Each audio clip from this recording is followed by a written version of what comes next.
It's very interesting because now you have your own business, and which is, I think, is very successful. And it could be also very stressful at times, right?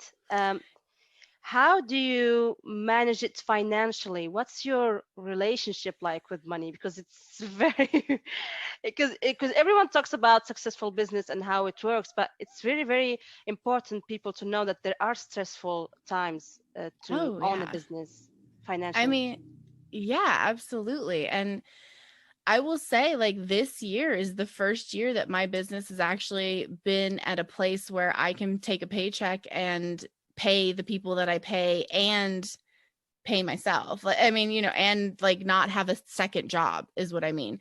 So it's, like I have been for most of my business working 2 or 3 jobs. Like at one point in the very beginning of my business, I was working as a waitress, as a property manager for Airbnb properties, and running my business at the same time. And that was when it was like I was going back and forth to New York to pay for Mm, Fashion Week and like all of those things that just were, like it was high stress all the time plus extra jobs. So it was um so this is really the first year of 6 years that like I have been able to just focus on my business and just focus on um like getting the best team in place and getting, mm, all of those financial components and being able to take a paycheck for myself um without having to drive Uber when I come home on vacation or you know like all of those stupid things that I've delivered food, I've driven Uber, I've taught English, I've you know been like a waitress. I've done a lot of different things to make sure all the bills get paid. Um yeah. and hopefully done it well, I don't know, but yeah, it definitely has been. It was stressful, and I think people don't realize in fashion especially, like, it is a business, but it takes a huge amount of money to start a fashion brand, and like it's a huge upfront cost, and you never know if it's going to really like take off or work in the way that you want it to. Yeah. But what I like about you is like you always keep going, keep pushing through the process, even if like it's a failure or something. You just do it. You just keep going. It's just very interesting and inspiring for others to see that. But what you can say if someone wants to create a new business for the audience, what the advice you can give them if they want to launch their business and ditch their 9 to 5 job? um, I would say that the most important thing I think is to allow yourself the space to fail, because a lot of starting your own business is more failure than it is success in the beginning, Like, I mean, and you can look at success in any kind of way. Like, it's not about money or, whatever it is. Like, it's a success that you're already starting your business. That's a terrifying thing for most people to do. You know what I mean? Like, it wasn't an easy decision for me to be like, okay, I'm on this path where I have a steady income and all of a sudden I see a problem. I mean, that's kind of my naivete though, was in that respect, is that like I did think I could just solve this problem and it would be fine, and I think that's important to have and not get jaded about, because I think when you have that kind of naivety that you're going to just succeed, that you don't look at like sort of the obstacles in your path at the beginning, because I think if you look at those obstacles you're going to be like, oh god, I can't do that.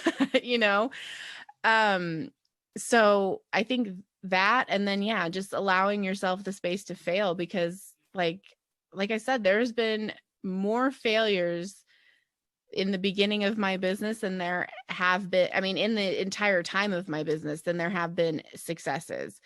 And you just have to learn from those failures, because they're valuable. They're actually more valuable than your successes, to be quite honest, because your successes are a direct result of what you're learning from your failures. Okay, this didn't work. How do I fix it? And I think just knowing what your goal is and knowing what your bandwidth for rejection is, because like at a certain point with certain projects, you do have to say, okay, is this worth it to keep going?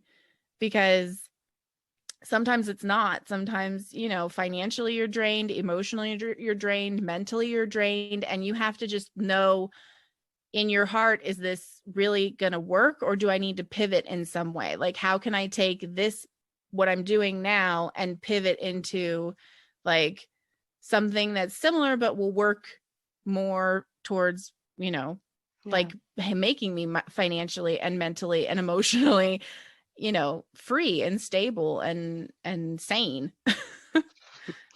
Do you believe in financial freedom? I do. I think that, you know, I mean, just from being broke for so long, I think that, you know, there is definitely a weight. Like, I will tell you, like, I have a retirement account now, and that feels very freeing. Like, the fact that I know what's going to happen 30 years from now, and that at least there'll be that much money sitting there, it'll be okay. It definitely gives me more like I feel safer to make the move to kind Mm, of, you know, the next move that I want to make in my business or the next risk that I want to take, just knowing that that lump is sitting there and that it's growing and it's working for me.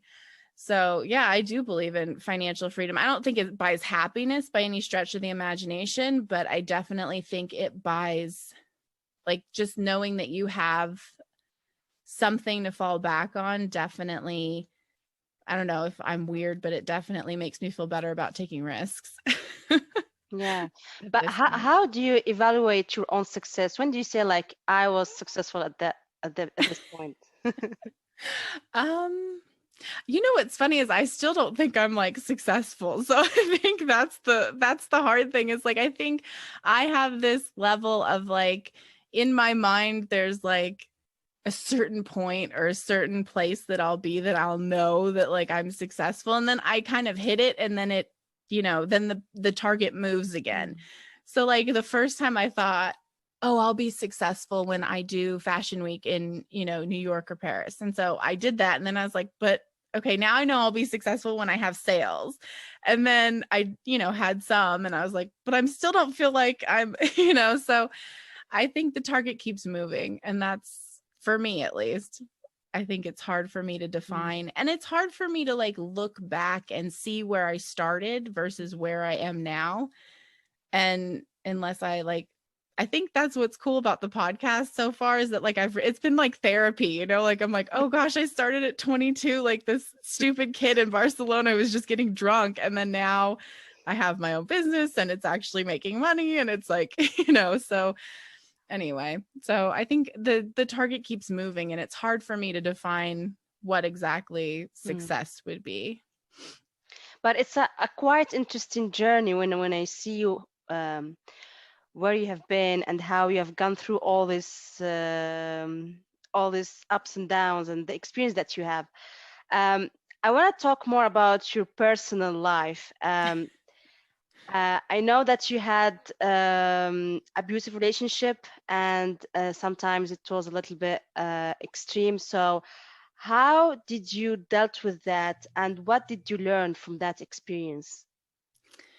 Um so yeah, I think the thing that I really realized from that relationship was that because when I was in it, it didn't feel abusive, you know, but it was emotionally abusive. There were threats, Mm, even if there was never any physical abuse.